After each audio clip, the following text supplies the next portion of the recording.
When I met Julian Assange in Belmarsh prison, let's be clear what Belmarsh is. It's a high security prison and the regime is brutal. It is absolutely brutal. In the last 3 months in Belmarsh, there's been 2 suicides and 1 murder.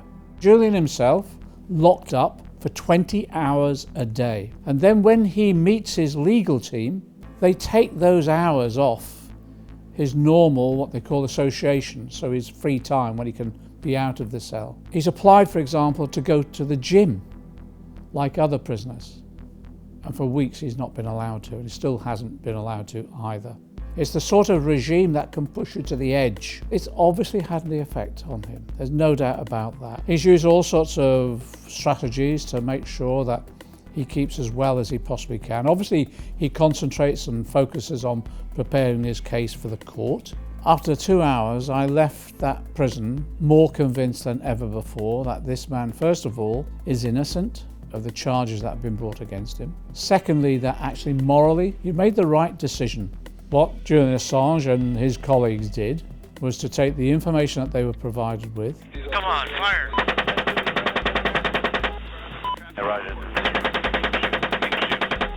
And their moral judgment was that these are war crimes being perpetrated here. Oh yeah, look at those dead bastards. In our name, and that they wanted the world to know. He performed a service for society globally, not just within our own country. He mustn't be extradited to the United States of America, as I don't believe that he'll get a fair trial, a fair hearing. And the risk, therefore, is he could spend the rest of his life in prison. Here we have the potential of the UK government rolling over to extradite someone, when at the same time the US government are refusing to extradite someone who we know is associated with an act that resulted in the loss of life for the Dunn family and needs proper investigation and, yes, if necessary, court action. The one thing you don't extradite people for is on political grounds, and that's what's happening with Julian Assange. But they want to send out a message to others, any other journalists, any other publishers, that this is what will happen to them as well if they dare to speak truth to power in the way that Julian Assange has. In any democracy, one of the key ingredients is to have a free and active media. And sometimes the media will annoy us. They'll tell us as politicians things we don't want to hear, or they'll expose things that we didn't want exposing.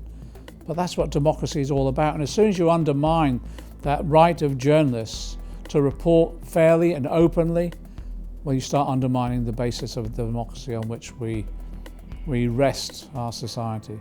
Information is coming out now which demonstrates the extent to which the US government in particular will go to try and silence him, including the risk to his life.